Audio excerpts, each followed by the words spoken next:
சிறப்புரையாற்றுவார்கள்.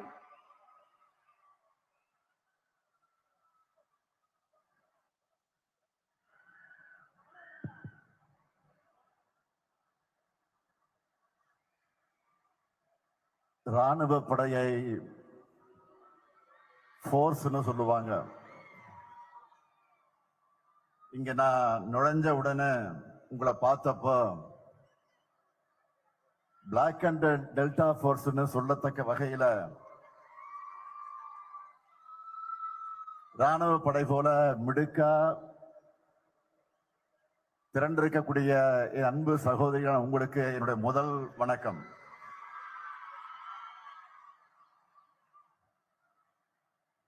வெல்லும் தமிழ் பெண்கள்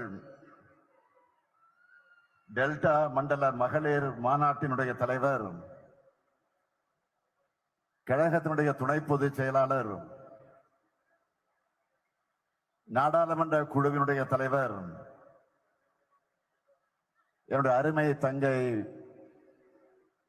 கனிமொழி கருணாநிதி அவர்களே, முன்னிலையற்றுள்ள முதன்மை செயலாளர் மாண்புமிகு அமைச்சர் ஆற்றல் மிகு நேரு அவர்களே, துணை முதலமைச்சர் தம்பி உதயநிதி ஸ்டாலின் அவர்களே, மாண்புமிகு அமைச்சர் பெருமக்களே, தலைமை கழகத்தினுடைய நிர்வாகிகளே, துணை பொதுச் செயலாளர்கள் பொன்முடி அவர்களே, ஆர் ராசா அவர்களே, மூப்பே சாமிநாதன் அவர்களே, அமைப்பு செயலாளர் ஆர் எஸ் பாரதி அவர்களே, செய்தி தொடர்பு தலைவர் டி கே இளங்கோவன் அவர்களே, இணை அமைப்பு செயலாளர் அன்பகம் கலை அவர்களே, துணை அமைப்பு செயலாளர் ஆஸ்டின் அவர்களே, மகளிர் அணியுடைய தலைவர் திருமதி விஜயா தாயன்பன் அவர்களே, மகளிர் அணியினுடைய செயலாளர் எலன் டேவிட்சன் அவர்களே, தொண்டரணியின் செயலாளர் நாமக்கல் ராணி அவர்களே, மற்ற மாநில மகளிர் அணியினுடைய நிர்வாகிகளே,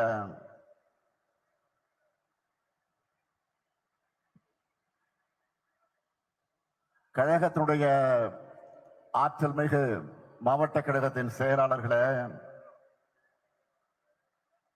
முன்னாள் அமைச்சர் பழனிமாணிக்கம் அவர்களே, முன்னாள் அமைச்சர் வைத்திலிங்கம் அவர்களே, நாடாளுமன்ற சட்டமன்ற உறுப்பினர்களே,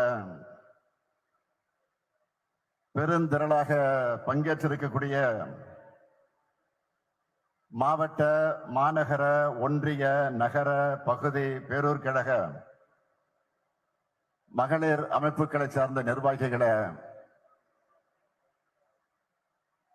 நன்றி உரை ஆற்ற இருக்கக்கூடிய தஞ்சை மத்திய மாவட்ட கழகத்துடைய செயலாளர், செயல் வீரர், அருமை சகோதரர் துரை சந்திரசேகர் அவர்களே, திரளாக திரண்டிருக்கக்கூடிய பெரியோர்களே, தாய்மார்களே, அருமை சகோதரிகளே, என் உயிரோடு கலந்திருக்கக்கூடிய தலைவர் கலைஞர் அவர்களின் உயிரினும் உயிரான அன்பு உடன்பிறப்புகளே, உங்கள் எல்லோருக்கும் என்னுடைய மாலை வணக்கம். வீட்டை மட்டுமல்ல, கழகத்தை நாங்கள் காப்போம் என்கிற உணர்வோடு கருப்பு சிவப்பு கடல் போல திரண்டிருக்கீங்க. வீட்டையும் கழகத்தை மட்டுமல்ல, நம்ம தமிழ்நாட்டையும் ஏன் இந்திய நாட்டையும் காக்க நாங்கள் தயார். யாருக்கு நாங்கள் சிறைச்சவங்கள் என்ற துணிச்சலோடு திரண்டிருக்கீங்க. தஞ்சை மண் கம்பீரமான மண். மன்னர்களுக்கெல்லாம் மன்னரான ராஜராஜ சோழன் ஆட்சி செய்த சோழ மண் இந்த மண். கம்பீரமாக நிற்கக்கூடிய பெரிய கோயிலும் காலங்கள் கடந்தும் உறுதியாக இருக்கக்கூடிய கல்லணையும் நிலைத்து நிற்கக்கூடிய மண் இந்த தஞ்சை மண். நவீன தமிழ்நாட்டின் சிற்பியான நம் உயர்நிகர் தலைவர் முத்தமிழறிஞர் தலைவர் கலைஞரை கொடுத்த மண் இந்த மண். ஒருங்கிணைந்த தஞ்சை மாவட்டத்தில் பிறந்து காவேரி நீரை குடித்து வளர்ந்தவர் நம்முடைய தலைவர் கலைஞர். ஏன் நானும் டெல்டாக்காரன் தான். இந்த மாநாட்டை எழுச்சியோடும் உணர்ச்சியோடும் ஏற்பாடு செய்திருக்கிறார் கழகத்தினுடைய துணை பொதுச் செயலாளர், நாடாளுமன்ற குழுவினுடைய தலைவர் என்னுடைய அன்பு தங்கை கனிமொழி அவர்கள். தங்கை கனிமொழி கிட்ட ஏதாவது ஒரு பொறுப்பு ஒப்படைச்சா அதை அமைதியாகவும் சிறப்பாக செயல்படுத்தி காட்டுவாங்க என்பதற்கு இந்த மாநாடு ஒரு எடுத்துக்காட்டு. கழக பணிகளை தான் இந்த அமைதி. உரிமை குரல் எழுப்ப வேண்டிய நேரத்தில் கர்ஜனை மொழியா மாறி போராடுவார். அதுதான் கனிமொழி. அவருக்கு என்னுடைய பாராட்டுக்கள், வாழ்த்துக்கள். அதே போல மண்டலத்தினுடைய பொறுப்பு அமைச்சர், முதன்மை செயலாளர், என்னுடைய அருமை சகோதரர், திருச்சி தந்த தீரர் KN நேரு, கழகத்தை வளர்க்கிறதுல, எழுச்சி மிகு மாநாடுகளை நடத்துறதுல, மக்களை திரட்டுறதுல அசகாய சூரர் அவர். அவருக்கும் மகளிரனுடைய நிர்வாகிகளுக்கும் மாவட்ட கழகத்தின் செயலாளர்களுக்கும் கழக முன்னணியினருக்கும் என்னுடைய நெஞ்சார்ந்த பாராட்டுக்கள், வாழ்த்துக்கள். பல்லடத்துல தீபமாய் ஒளிர்ந்த இந்த வெல்லும் தமிழ் பெண்கள் மாநாடு இப்ப தஞ்சையில தகன்னு மின்னுது. தஞ்சை என்பது திராவிட இயக்கத்தினுடைய கோட்டை. வெல்லும் தமிழ் பெண்களை, கழகத்தை காக்க வேண்டிய கடமை, தமிழ்நாட்டை வளர்க்க வேண்டிய கடமை உங்களுக்கு தான் நிறைய இருக்கு. சாதி ஆதிக்க ஒழிப்பு மட்டுமே திராவிட இயக்கத்தினுடைய அடிப்படை நோக்கம் இல்ல. பெண் விடுதலையும் தான் நம்முடைய அடிப்படை. சாதியால் உயர்வு தாழ்வு இல்லை என்பதற்காகவும், ஆண் உயர்ந்தவன் பெண் தாழ்ந்தவர் என்று நினைப்பதும் நடத்துவதும் தவறானது என்பதை உணர்த்துவதற்காகத்தான் உருவாக்கப்பட்ட இயக்கம் நம்முடைய திராவிட இயக்கம். சூத்திரர்களை போல பெண்களும் இழிவானவர்களும் ஒடுக்கப்பட்ட காலத்துல இந்த இருவருடைய விடுதலைக்காகவும் வாழ்நாளெல்லாம் உழைச்சார் தந்தை பெரியார். திராவிட இயக்கத்தோட தாய் அமைப்பான நீதி கட்சி ஆட்சியிலே தான் பெண்களுக்கு முதலாக வாக்குரிமை தரப்பட்டுச்சு. அந்த வழித்தடத்தில் வந்த பேரறிஞர் அண்ணா அவர்கள்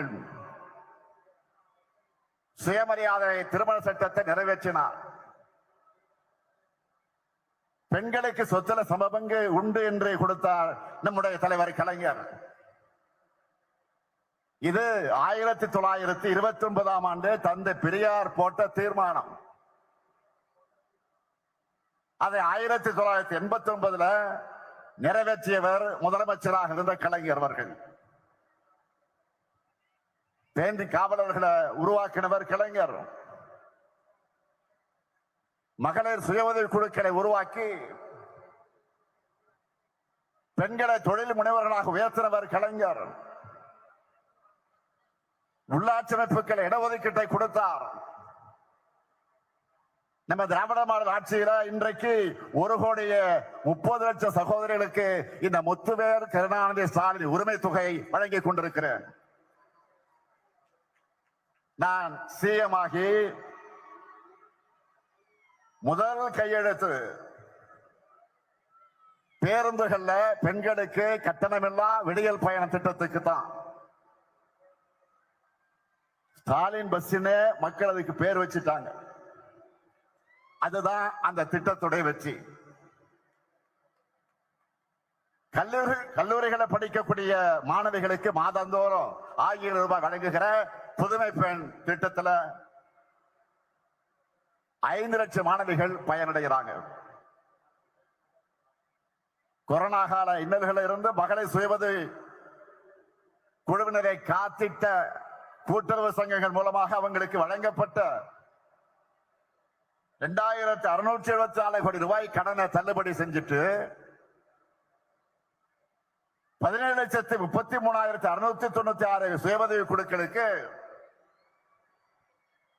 1,05,235 கோடி ரூபாய் வங்கி கடன் இணைப்புகள் வழங்கி சாதனை படைச்சிருக்கிறோம். மக்களை தேடி மருத்துவ திட்டத்தில் மகளிர் சுயஉதவி குழுவினரை ஈடுபடுத்துறது மூலமா அவங்கள தன்னலமற்ற சேவைக்கு அங்கீகாரம் பெற்று தந்திருக்கிறோம். முதலமைச்சரின் காலை உணவு திட்டத்தில் சுய உதவி குழு மகளிரை பங்கு பெற செஞ்சிருக்கிறோம். பணிக்கு செல்லக்கூடிய மகளிர் பாதுகாப்பா தங்குவதற்கு தோழி விடுதிகளை திறந்திருக்கிறோம். அடுத்த இன்னும் பல மாவட்டங்கள்ல தொடர்ந்து திறக்க போகிறோம். அனைத்து மாவட்டங்களையும் பாலின வள மையங்கள் துவக்கப்பட்டிருக்கு. இந்த மையங்கள் மூலமா குழந்தை திருமணம், குழந்தை பாலியல் வன்கொடுமை மற்றும் குடும்ப வன்முறை உள்ளிட்ட பிரச்சனைகளுக்கு தீர்வு காணுகிறோம். உள்ளாட்சியில மகளிர் அதிகாரமிக்கவர்களாக வர வேண்டும் என்று 50 விழுக்காடு ஒதுக்கீடு வழங்கி இருக்கிறோம். ஜெயிச்ச பெண்கள்ல 70 விழுக்காட்டுக்கு மேற்பட்டவர்கள் சுய உதவி குழு மகளிர் தான். அதுல எனக்கு உள்ளபடியே மகிழ்ச்சி. இப்படி பெண் உரிமைக்கான ஆட்சியா, பெண்கள் கேட்காமலேயே அவங்களுடைய தேவைகளை நிறைவேற்றுகிற ஆட்சி தான் நம்முடைய திராவிட மாடல் ஆட்சி. நான் செல்லும் இடமெல்லாம் கூடுகிற மக்கள்ல அதிகம் இருப்பது மகளிர் தான். அது மட்டுமல்ல, முகத்தில் தெரியக்கூடிய மகிழ்ச்சி, அதில் நான் மகிழ்ச்சி அடைகிறேன். ஆட்சியை பற்றி கேட்கும் போது ஒவ்வொருத்தரும் சொல்றாங்களா, உரிமை தொகை ரொம்ப பயனுள்ளதாக இருக்கு, தினமும் ஸ்டாலின் பஸ்ல தான் வேலைக்கு போறேன், புதுமை பெண்ல 1000 ரூபாய் வர்ற காரணத்தினால வீட்டுல காலேஜுக்கு என்ன அனுப்புறாங்க. இப்படி அவங்க சொல்லும் போது எனக்கு மன நிறைவா இருக்கு. இதுக்காகத்தான் ஆட்சிக்கு வந்தேன்னு நினைச்சு உண்மையிலே நான் பெருமையாக அடைந்து கொண்டிருக்கிறேன். இந்த 5 ஆண்டுல ஒவ்வொரு குடும்பமும் பயன்பெறக்கூடிய வகையிலே பல்வேறு நல திட்டங்களை நம்ம அரசு செயல்படுத்திக் கொண்டிருக்கிறது. இங்க குறிப்பிட்டு சொன்னார்களே, இதையெல்லாம் வீடு வீடாக போய் பரப்புரை செய்யக்கூடிய பெரிய கடமைய பெண்களான உங்களை நம்பித்தான் ஒப்படைச்சிருக்கிறேன். வீட்டோட வாசல் வரைதான் ஆண்களால போக முடியும். ஆனா நீங்க நினைச்சா ஹாலுக்கு போகலாம், கிச்சனுக்கு போகலாம், ஏன் அந்த வீட்டு பெண்மணியோட மனசுக்குள்ளேயே நுழைய முடியும். நீங்க அதுதான் மகளிருக்கு இருக்கக்கூடிய பவர். மகளிர் தான் எப்பவும் பவர் ஹவுஸ். மகளிர் குழுவினருடைய பயணம் ஒவ்வொரு பாகத்திலும் பிப்ரவரி 1 முதல் மார்ச் 8 வரை மகளிர் தினம் வரை நடக்க போகுது. அதுக்கு நீங்க எல்லாம் தயாராகிட்டீங்களா? 1 பிப்ரவரி 1 8 வரை மகளிர் தினம் வரை நடக்க போகுது பிரச்சாரம். தயாராகிட்டீங்களா? கேட்கல.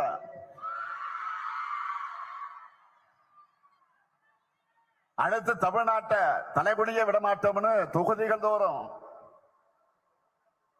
பிப்ரவரி 28 வரைக்கும் பொதுக்கூட்டங்கள் நடக்க போகுது. இளைஞர் அணியினரும் பிப்ரவரி 7ஆம் நாள் விருதுநகர்ல தென்மண்டல இளைஞர் அணி நிர்வாகிகள் சந்திப்புக்கு நடத்துவதற்கு அவங்க ஆயத்தமாகிட்டாங்க. பிப்ரவரி 11 தொடங்கி பூத் கமிட்டி மாநாடு மண்டல வாரியாக நடக்க போகுது. துணை முதலமைச்சர் பேசும்போது சொன்னாரு மாதம் ஒரு மாநாடு. ஆனா பிப்ரவரி மாதம் மட்டும் 5 மாநாடு நடத்த போறோம். 4 வாரம் தான், ஆனா 5 மாநாடு. இவற்றுக்கெல்லாம் முத்தாய்ப்பாக மார்ச் 8ஆம் நாள் தீரர்கள் கோட்டமாம் திருச்சியில 10 லட்சம் உடன்பிறப்புகள் கூடுகிற மாநில மாநாட்டை பேரிழச்சோடு நடத்த போறோம். அதனால சொல்ற ஜனநாயக போர்க்களத்தில் வெற்றியை பெற வரைக்கும் உடன்பிறப்புக்கான உங்களுக்கு உங்களை வழிநடத்தக்கூடிய இந்த தலைமை தொண்டரான எனக்கும் ஓய்வில்ல, உறக்கமில்ல. உங்களுக்கு ஓய்வு கிடையாது. முக்கியமா மகளிரணியான நீங்க பரப்புரையோட முன்கள வீராங்கனைகளாக நிக்கணும். ஏன்னா எதிரணியரோட பொய் பிரச்சாரங்களை பெண்களான உங்களால தான் முறியடிக்க முடியும். வாதத்தால உங்களால தான் வெல்ல முடியும். அதனாலதான் நான் அதிகமாக உங்களை நம்புறேன். பெண்களையும் இளைஞர்களையும் தான் நான் நம்புறேன். சொன்னார்களே 2 நாளைக்கு முன்னாடி தமிழ்நாட்டுக்கு வந்த மாண்புமிகு பிரதமர் மோடி அவர்கள் ஏராளமான பொய்களை சொல்லிட்டு போயிருக்கிறார். உலக வரைபடத்துல இருக்கக்கூடிய அத்தனை நாடுகளுக்கு போயிட்டு தேர்தல் காலங்கள்ல இந்தியாவுக்குள்ள வருவார் நம்ம பிரதமர். இப்ப தமிழ்நாட்டுக்கு கனிமொழி சொன்ன மாதிரி தேர்தல் சீசன் இங்கே வந்தார், இனியும் வருவார். பிரதமர் வருகிறார் என்றதும் அவர்கிட்ட நான் பல கேள்விகளை முன்வச்சேன். 2 நாளைக்கு முன்னாடி வருவதற்கு 2 நாளைக்கு முன்னாடி நான் சில கேள்விகளை வச்சேன். அதை நீங்க தொலைக்காட்சியில பார்த்திருப்பீங்க, ஊடகங்களை பார்த்திருப்பீங்க, பத்திரிகையில படிச்சிருப்பீங்க. ஆனா அவர் எதற்கும் பதில் சொல்லாம வழக்கம் போல பழைய கண்டென்ட்டையே பேசிட்டு நமக்கு புது கண்டென்ட்டை கொடுத்துட்டு போயிருக்கிறார். தமிழ்நாட்டில் பெண்களுக்கு பாதுகாப்பு இல்லை என்ற ஒரு அபாண்டமான பொய்ய சொல்லிட்டு போயிருக்காரு. பெண்களான நீங்க சொல்லுங்க, தமிழ்நாட்டில் பெண்களுக்கு பாதுகாப்பு இல்லையா? தமிழ்நாட்டில் பெண்களுக்கு பாதுகாப்பு இல்லையா? எப்படி கூச்சம் இல்லாமல் போய் பேசுறார் பாருங்க. நாட்டில் இப்ப என்ன நடந்துகிட்டு இருக்கு? பாஜக ஆளக்கூடிய மாநிலங்கள்ல குறிப்பா பாஜகவினரால் பெண்கள் படும் தொல்லைகள்னு எல்லாத்தையும் தெரிஞ்சுக்கிட்டு தமிழ்நாட்டு மேல அவதூறு பரப்ப பிளைட்ல வந்துட்டு போயிருக்காரு. மாண்புமிகு பிரதமர் அவர்களை ஆயிரக்கணக்கான பெண்கள் கூடியிருக்கக்கூடிய இந்த மாநாட்டு மேடையிலே நின்று கொண்டு நான் தலை நிமிர்ந்து சொல்லுகிறேன், இந்திய மாநிலங்களிலேயே பெண்களுக்கு பாதுகாப்பான மாநிலம் எங்க தமிழ்நாடு தான். அடிச்சு சொல்றேன். இங்கதான் அதிகமான பெண்கள் வேலைக்கு போறாங்க. அண்மையில் அவதார் என்ற குழுமம் இந்தியாவில் பெண்களுக்கான பாதுகாப்பு, ஆரோக்கியம், கல்வி முதலான சமூக காரணிகளை சிறந்து விளங்குகிற நகரங்களோட பட்டியலை வெளியிட்டு இருக்கிறாங்க. 125 நகரங்கள் கொண்ட இந்த பட்டியல்ல முதல் 25 நகரங்கள்ல சென்னை, கோவை, திருச்சி, மதுரை, சேலம், வேலூர், ஈரோடு ஆக 7 நகரங்கள் இருந்துச்சு. இதெல்லாம் உங்களுக்கு தெரியுமா? மாண்புமிகு பிரதமர் அவர்களை மணிப்பூரை மறந்துட்டீங்களா? 2023ஆம் ஆண்டு மே மாதம் எரிய தொடங்கின மணிப்பூர்ல இதுவரைக்கும் அரசு கணக்குப்படி பாத்தீங்கன்னா 260 பேர் கொல்லப்பட்டிருக்கிறாங்க. ஒருவர் இருவர் அல்ல, 260 பேர் கொல்லப்பட்டிருக்கிறாங்க. ஆனா உண்மையான எண்ணிக்கை இன்னும் ஒரு மடங்கு இருக்கும். 3000 பேர் காயமடைஞ்சிருக்கிறாங்க. 1,00,000 பேருக்கு மேல மாநிலத்தை விட்டு இடம் பெயர்ந்துட்டாங்க, ஊரை விட்டே போயிட்டாங்க, மாநிலத்தை விட்டு போயிட்டாங்க. 3 ஆண்டுகளாக இயல்பு வாழ்க்கை பாதிக்கப்பட்டிருக்கு மணிப்பூர்ல. இத்தனைக்கு ஒன்றியத்தை ஆள்றது, மணிப்பூரை ஆண்டது பாஜக தான். ஆனா அவங்க டபுள் இன்ஜின் ஓட்டின டப்பா இன்ஜின் மணிப்பூர் மக்களை ஏன் காப்பாத்தல? மணிப்பூருடைய முதலமைச்சர் பிரேம் சிங் வீடு, அமைச்சர்கள் வீடு, எம்எல்ஏக்கள் வீடு, பிரேம் சிங் இன்னும் மருமகன் எம்எல்ஏவா இருக்கிறாரு, அவருடைய பெயர் இமோ சிங், அவருடைய வீடு எல்லாத்தையும் போராட்டக்காரர்கள் தாக்கி இருக்கிறாங்க, அடிமட்டமாக்கி இருக்காங்க. ஆனா மணிப்பூரை ஆண்ட பாஜகவால ஏன் அமைதியை ஏற்படுத்த முடியல? இதுதான் பாஜகவுடைய லட்சணமா? மாண்புமிகு பிரதமர் அவர்களே, போய் மணிப்பூரையும் உத்தரப்பிரதேசத்தையும் பாருங்க. ஒட்டுமொத்த இந்தியாவுக்கு பாஜக ஆளக்கூடிய மாநிலங்கள், அந்த 2 மாநிலங்கள் மூலமாகத்தான் போதைப் பொருட்களை பரவுதுன்னு ஆதாரங்களோட செய்தி வர்றது பத்திரிகை நீங்க படிக்கலையா? இது எல்லாத்தையும் மறைச்சிட்டு அமைதியான தமிழ்நாட்டு மேல அவதூறு பரப்பாதீங்க. அடுத்து தங்களுக்கு சாதகமான ஊடகங்கள் மூலமா நெரேட்டிவ் செட்டப் பண்ண பிரதமர் கலந்துக்கிற பொதுக்கூட்டத்தை நடத்தி இருக்கிறாங்க. ஏதோ புதுசா கூட்டணியை உருவாக்கிட்ட மாதிரி அவரும் தோல் உயர்த்தி இருக்கிறார். நல்லா கவனிங்க, தோற்ற கூட்டணிய புதுப்பிச்சுட்டு அதுக்கு பில்டப் கொடுத்திருக்கிறாங்க. அந்த கூட்டணியில் இருக்கிற எல்லாருமே இடி, ஐடி, சிபிஐன்னு ஏதோ ஒரு வகையில பாஜக கிட்ட சிக்கி அந்த வாஷிங் மிஷின் தங்களையும் விழுக்காதா என்ற நப்பாசையில கையை கட்டி உட்கார்ந்து இருக்கிறாங்க. ஏற்கனவே இதே பாஜக அதிமுக கூட்டணி 2019 தேர்தலையும் 2021 தேர்தலையும் ஒன்னா நின்று பார்த்தாங்க, தோற்று போனாங்க. அடுத்த 2024 தேர்தல்ல அதிமுக பாஜக என்கிற வேஸ்ட் லக்கேஜ கேட்டுட்டு நிக்கலான்னு அப்புறமா சேர்ந்துக்கலான்னு மறைமுக கூட்டணியா வந்தாங்க. ஆனா அந்த கெட்டப்பில் வந்தாலும் உங்களுக்கு கெட் அவுட் தானே தமிழ்நாட்டு மக்கள் திரும்ப திரும்ப சொல்லிட்டாங்க. இப்ப திரும்ப பழையபடியே உடைஞ்சு போனதெல்லாம் ஒட்டி எடுத்துக்கிட்டு புதுசா என்டிஏ அரசுன்னு சொல்லிக்கிட்டு வந்திருக்கிறாங்க. எல்லாருக்கும் தெரியும் பாஜக அதிமுக கூட்டணி கட்டாயத்தால் உருவாகி இருக்கக்கூடிய கூட்டணி, மிரட்டலால் உருட்டலால் உருவான பிளாக்மெயில் கூட்டணி, உண்மையான அதிமுக தொடர்களுடைய விருப்பத்திற்கு எதிராக அமித்ஷா அவர்களால் திணிக்கப்பட்ட கூட்டணி, முழுக்க முழுக்க தன்னுடைய சுயலாபத்திற்காக வழக்குகள் இருந்து தன்னை காப்பாற்றிக்க, தன்னுடைய பதவியை தக்க வச்சுக்க பழனிசாமி உருவாக்கின சுயநல கூட்டணி. டெல்லிக்கு ரகசியமா பல கார்கள்ல மாறி மாறி போய் அங்க வழக்குகளை காட்டி மிரட்டினதும், ஏசி கார்லயே ஒருத்தருக்கு முகமெல்லாம் வேர்த்து விறுவிறுத்து போச்சு. எப்படி கட்சி வச்சு தொடச்சுக்கிட்டு வந்தாரு நாடே பார்த்துச்சு. அந்த காட்சி நாமும் பார்த்தோம். பாஜக என்ன நினைக்கிறாங்க? திரும்பவும் தங்களுடைய கண்ணசவைக்கு ஏற்ப தலையாட்டுகிற எடுபடிகளை வச்சுக்கிட்டு டெல்லியிலிருந்து தமிழ்நாட்டை ஆளலாம்னு பாஜக நினைக்குது. உங்களுக்கு தக்க பதிலடைய தமிழ்நாடு தரும். அதிமுக ஆட்சி என்ற பேர்ல பாஜகவோட பிராக்சி ஆட்சி நடந்ததையே ஏத்துக்காதவங்க தமிழ்நாட்டு மக்கள்.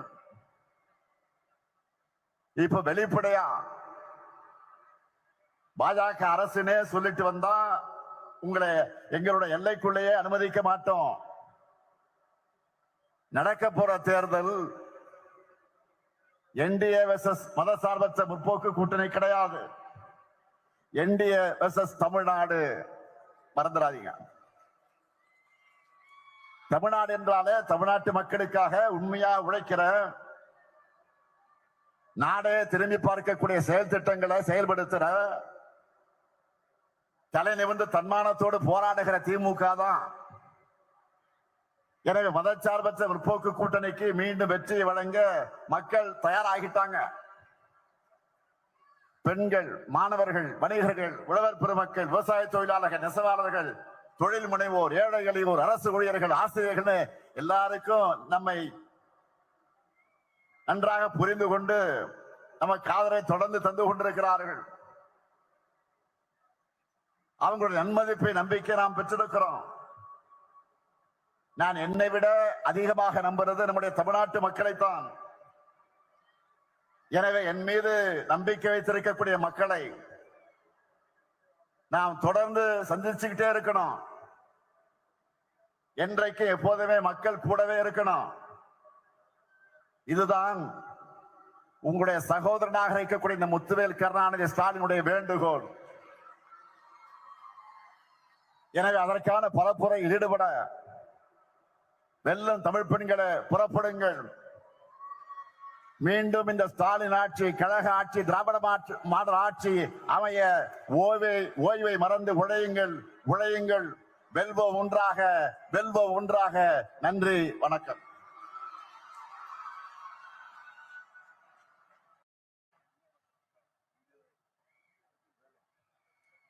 வரலாற்று சிறப்புமிக்க